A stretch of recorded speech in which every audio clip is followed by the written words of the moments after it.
क्या आपका घर भी पुरानी जैसी कबाड़ चीज़ों से भरा पड़ा है? उन्हें फेंकने की गलती हरगिज़ ना कीजिएगा। ज़ीरो बजट के साथ इन पुरानी चीज़ों से घर को लग्जरी लुक कैसे दे सकते हैं, चलें इस वीडियो में चलते हैं और कुछ बनाते हैं नया, जो लोग भी पूछेंगे कि कहाँ से ख़रीदा। और वीडियो को एंड तक ज़रूर देखिएगा तो सबको हैरान कर दीजिएगा। बिस्मिल्लाहिर्रहमानिर्रहीम। अस्सलाम वालेकुम। इब्तिसाम क्रिएटिव पावर में आपको खुशामदीद है। Welcome to my channel. हमेशा खुश रहें, आबाद रहें। टेंशन अवॉइड करने का सबसे बेहतरीन तरीका होता है कि आप नेचर को देखें, या आपके कोई पेट है तो आप उनके साथ खेलें, तो काफ़ी हद तक टेंशन अवॉइड हो जाती है। टेलर से कपड़े सिलवाए, लेकिन टेलर ने एक गलती कर दी कि उसने प्लाज़ो की जगह इस तरह के 2 ट्राउज़र बनाकर भेज दिए। अब मैं क्या करूं, इसका एक बेहतरीन हाल मेरे पास आया था तो मैंने कहा आपके साथ भी शेयर करती हूं। टीन एज गर्ल्स जो हैं वो ज़्यादातर ट्राउज़र पहनना अब लाइक नहीं कर रही, बल्कि प्लाज़ो आजकल ट्रेंडिंग में आ रहा है। तो आज हम इसको प्लाज़ो कैसे बनाएंगे।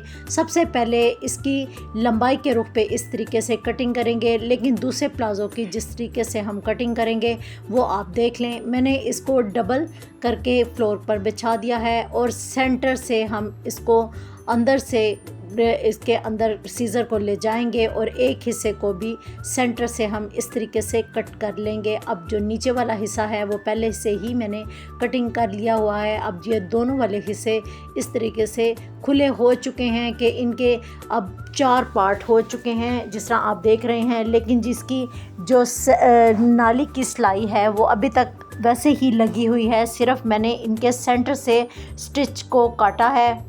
अब दूसरे वाले ट्राउज़र की हम किस तरीके से कटिंग करेंगे, तो इसका जो बंद वाला हिस्सा है उसको मैं कटिंग नहीं करूंगी, बल्कि इस हिस्से पर डिज़ाइनिंग हुई है। सिर्फ मैंने ट्राउज़र को उल्टा रखा हुआ है, इसलिए आपको डिज़ाइनिंग वाज़िया नहीं हो रही। इसको बिल्कुल हम सीधे रुख पर हम कटिंग कर लेंगे और आसन वाला जो हिस्सा है उसको अलग कर लेंगे। ऊपर नेफे वाले जो हिस्से हैं वो ऑलरेडी मैंने इसके इलास्टिक निकाल कर इनको बिल्कुल सीधा कर दिया हुआ है। अब ये 2 हिस्से मेरे पास मौजूद हो गए हैं। अब जो ये वाला हिस्सा है हम इसको उठाएंगे और जहाँ से हमने इसको सेंटर से कट किया था इस हिस्से के साथ इसको रख कर, जिस तरह हम कुंदे पांचे की शलवार को आपस में मिलाते हैं, सेम इसी तरीके से कुंदे पांचे की तरह इनको आपस में मिलाकर स्टिच कर लेंगे। तो ये ट्राउज़र जो है हमारा बिल्कुल जो है प्लाज़ो फॉर्म में भी आ जाएगा और इसकी जो डिज़ाइनिंग है वो भी बेस्ट नहीं होगी और फ्रंट के ऊपर इसकी डिज़ाइनिंग भी आ जाएगी। नीचे वाले हिस्से को जो आपको पांचा नज़र आ रहा है इसको हम अंदर की तरफ फोल्ड कर लेंगे और एक ज़बरदस्त प्लाज़ो लुक इख्तियार कर लेगा। इस तरह देखें कितने सिंपल तरीके से हमने दोनों ट्राउज़र को एक प्लाज़ो लुक में तब्दील कर दिया और हमारे बच्चे भी खुश हो गए। गर्मा की रुत आ चुकी है और दालों को मैं इसी तरीके से पैकेट में ही सेव करती हूँ।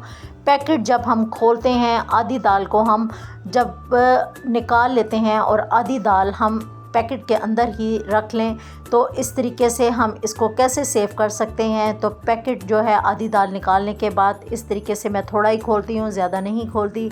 उसके बाद एक लाइटर लें, लाइटर की मदद से इसके जो ऊपर जो इसका पॉलीथीन होता है इसको फ़ोल्ड करें। फ़ोल्ड करने के बाद लाइटर लेकर इसके तमाम पॉलीथीन को एयर टाइट कर दें। तो इस तरह ये होगा कि आपकी जो दाल है मुकम्मल तौर पर महफूज भी हो जाएगी और एयर टाइट होने की वजह से इसमें कीड़ा भी नहीं बनेगा और आप जब चाहें इसको दोबारा खोलकर यूज़ कर सकते हैं। देखें, एक कतरा भी दाल इसके अंदर से नहीं गिरी और दाल भी हमारी सेफ़ हो गई।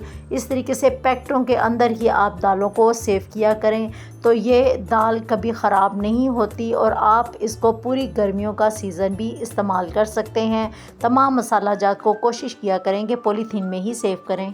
अक्सर हम दाल जो सख्त राजमा या चने हों उनको हम रात को भिगोते हैं, लेकिन जब हम रात को भिगोना भूल जाएं और एंड टाइम पर गैस जाने वाली हो और हमें जल्दी भीगी हुई दाल चाहिए, तो सिर्फ़ आधा घंटा पहले हम नीम गर्म पानी इसके ऊपर रख लेंगे और इसके ऊपर थोड़ा सा मीठा सोडा छिड़क देंगे और छिड़कने के बाद हार्ड पार्ट में इस दाल को डालेंगे और बॉयल पानी ऊपर से डाल देंगे। आप हार्ड पार्ट को बंद कर दें तो सिर्फ़ 30 मिनट के अंदर आपकी ये दाल मुकम्मल तौर पर भीग जाएगी और पकाने के लिए लिए तैयार हो जाएगी। तो अब आपको टेंशन लेने की ज़रूरत नहीं है और ना ही रात भर भिगोने की ज़रूरत है।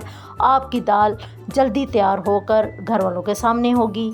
कमेंट में मुझे ज़रूर बताइएगा कि आपके किचन में सबसे ज़्यादा गंद किस हिस्से में बनता है और किस हिस्से में सबसे ज़्यादा कबाड़ होता है। इस वक्त मैं बात कर रही हूँ आपका वो एरिया जो सबसे ज़्यादा ग्रीसी होता है। जब आप चूल्हे के ऊपर फ्राई चीज़ें जब बनाते हैं तो चूल्हे के पीछे की जो वॉल्स होती हैं और हुड लगने के बावजूद भी उन पे ग्रीस इतनी ज़्यादा जम जाती है कि आपका साफ़ करना इंतहाई मुश्किल काम हो जाता है। तो चले एक जादुई लोशन बनाते हैं।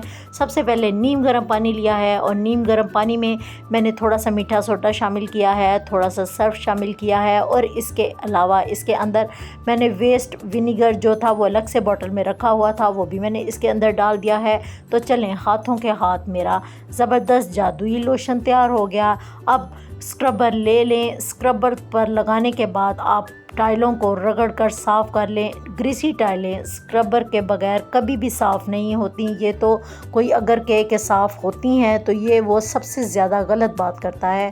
आप ग्रीसी लोशन को हमेशा लगाने के बाद स्क्रबर की मदद से रगड़ कर साफ़ करें तो ग्रीस ज़्यादा रगड़ के साथ साफ़ करनी नहीं पड़ेगी, बल्कि कुछ ही देर रगड़ने के बाद आपकी मुकम्मल टाइल की ग्रीस क्लीन हो जाएगी। देखें, जहाँ पर इसकी दर्जें आ रही हैं, जहाँ पर टाइल्स की स्पेस है, वहाँ पर स्क्रबर लगाएं और लोशन लगाएं तो आपकी जितनी भी टाइल्स होंगी इनके ऊपर से ग्रीस बिल्कुल अच्छे तरीके से रिमूव हो जाएगी। वैसे तो आजकल मार्केट में बहुत ज़्यादा अच्छे क्लीनिक स्प्रे आए हुए हैं जो कि ग्रीस को 1 मिनट में साफ़ कर देते हैं, लेकिन मेरी बाज़ बहनें उन महंगे स्प्रे को अफोर्ड नहीं कर सकती। लेकिन ये एक वाहिद ऐसा तरीका था जो मैंने आपके साथ शेयर किया। इस तरीके से मैं ग्रीस को सिर्फ चंद ही सेकंड में साफ़ कर लेती हूँ। देखें, टाइल्स के अंदर से जो ग्रीस है नरम पड़ गई है और आसानी से नाइफ़ से उतर भी गई है। कितनी ज़्यादा ग्रीस जो है निकल कर नीचे भी गिरी हुई है। इस तरीके से जितनी भी ग्रीस होगी आप आसानी से साफ़ कर सकेंगी और ज़ीरो बजट के साथ, क्योंकि ये चीज़ें तो ऑलरेडी हमारे किचन में मौजूद होती हैं तो इसलिए बजट अलग से हमें इन पर लगाना नहीं पड़ेगा और आराम से हम इन चीज़ों को साफ़ कर सकते हैं। इस तरीके से मैं अपने पंखे, जितने भी किचन के बटन्स होते हैं और इसके अलावा हुड भी मैं इसी लोशन से ही साफ़ करती हूँ। बड़ी आसानी से साफ़ हो जाते हैं। लोशन लगाने के 2-3 मिनट के बाद आप इसको रखने के बाद आप नीम गर्म पानी के कपड़े के साथ दोबारा से इन टाइल्स को साफ़ कर लें तो इसकी चमक आप ख़ुद देख सकते हैं कि जैसे टाइल्स आपने आज ही नहीं लगवाई हों। आप इस तरीके से टाइल्स को साफ़ कीजिएगा और फीडबैक में मुझे ज़रूर बताइएगा कि आपको ये लोशन कैसा लगा। लेकिन ज़रूरी बात, आप हमेशा जब भी लोशन इस्तेमाल करने लगें तो इसको बिल्कुल फ़्रेश बनाएं। फ़्रेश लोशन जो बना होगा उसकी पकड़ ज़्यादा अच्छी होती है। मेरे पास ये एक ब्रश था, लेकिन जो इसके आगे वाले ब्रश के दंदाने थे वो वेस्ट हो चुके हैं। सिर्फ़ इसका ये एक हैंडल रह गया था। आज हम इसका एक ज़बरदस्त सा मोप बनाने जा रहे हैं जो क्लिनिक मोप होगा और आपके बड़े काम आएगा। सिर्फ़ एक बेस्ट आइडिया था जो मैं आपको दे रही हूँ। सबसे पहले इसकी ऊपर एक हुक लगा हुआ था जो बिल्कुल कील की मानींद था और नीचे इसकी गोलाई में एक पार्ट था जिसको हम अलग करेंगे। सबसे पहले तो मैंने गरफ नाइफ़ ली है और इस कील पर लगा कर, कील को मैं इसी तरीके से ही रहने दूँगी, लेकिन इसके साइड पर गरफ नाइफ़ को लगा कर इसके नीचे वाला जो हुक है उसको हम अलग कर लेंगे। जब चारों तरफ से गरम नाइफ़ लगाएंगे तो ऑलरेडी जो ऊपर वाला कील है वो अलग हो जाएगा और नीचे वाला जो इसका हुक है जो कि बिल्कुल इसके साथ फ़िक्स हुआ है वो अलग हो जाएगा। अब आराम से देखें, मैं इसको घुमा भी सकती हूँ और निकाल भी सकती हूँ। अब जो स्पेस मैंने साइडों से इसकी खाली की थी, अब ये बिल्कुल एक हुक का काम मुझे दे रहा है तो हम इसको नीचे की तरफ दबाएंगे और जहाँ से हमने इसकी स्पेस को खुला किया है वहाँ से इसके हुक को बाहर की तरफ हम निकाल कर अलग कर लेंगे। जैसे आप देख रहे हैं सेम इसी तरीके से मैंने इस कील को बाहर निकाला है। बाहर निकाल कर दबाने की वजह से जो अंदर वाला इसका हुक था वो ऑलरेडी बाहर निकल आएगा और इस तरीके से हमारा जो ये स्टैंड है इससे अलग हो जाएगा। अब इससे हम क्या काम लेने वाले हैं ज़रा गौर से देखिएगा और समझिएगा। स्क्रबर जो हमारे पास पड़ा होता है और हमें हाथों हाथ जब काम भी करना पड़ता है हमारे नाखून टूट जाते हैं और ये जो स्टील वायर होती है ज़्यादा काम करने की वजह से ज़ंग लग जाता है और टूट कर हमारी फिंगर्स में चली जाती है और ज़ख्मी कर देती है, जिससे हमारी फ़िंगर भी ख़राब हो जाती हैं। हमारे जो फिंगरप्रिंट होते हैं रगड़ की वजह से मिटना शुरू हो जाते हैं। आज हम इसका सदेबाप करने जा रहे हैं और हुक को हमने इसके अंदर दबा कर लगा दिया है, ऊपर से घुमा कर लॉक भी कर दिया है। और अब यही जो हैंडल हमारा बेकार पड़ा हुआ था हमने इससे ज़बरदस्त एक स्क्रबर हैंडल का काम ले लिया है। तो अब हम आराम से टाइलों को साफ़ कर सकेंगे, हमारे हाथ भी ज़ख्मी नहीं होंगे। जितनी चाहे फोर्स लगा लें ये स्क्रबर बाहर नहीं निकलेगा, हाथ भी हमारे सेफ़ हो जाएंगे। और यही स्क्रबर हम अपनी फ्लोर और काउंटर टॉप की क्लीनिंग में भी साफ़ कर सकते हैं। तो हम सबसे पहले इस सॉस पैन को साफ़ करते हैं और जितनी भी इसकी चिकनाई होगी वो भी बड़ी आसानी से इसके साथ साफ़ हो जाएगी। हमारे हाथ भी रगड़ से महफूज हो जाएंगे। और देखें ना कितने बेकार हैंडल ने कितना ज़बरदस्त काम दे दिया। और अब इसके साथ हम इसका एक घर बनाने जा रहे हैं। तो सबसे पहले बॉटल का नीचे वाला जो हिस्सा है वो मैंने कटिंग कर लिया है। ऑलरेडी ऊपर वाला हिस्सा मैं ऑर्गेनाइजेशन में इस्तेमाल कर चुकी थी। अब इसको हम अपने स्टैंड के ऊपर रखेंगे।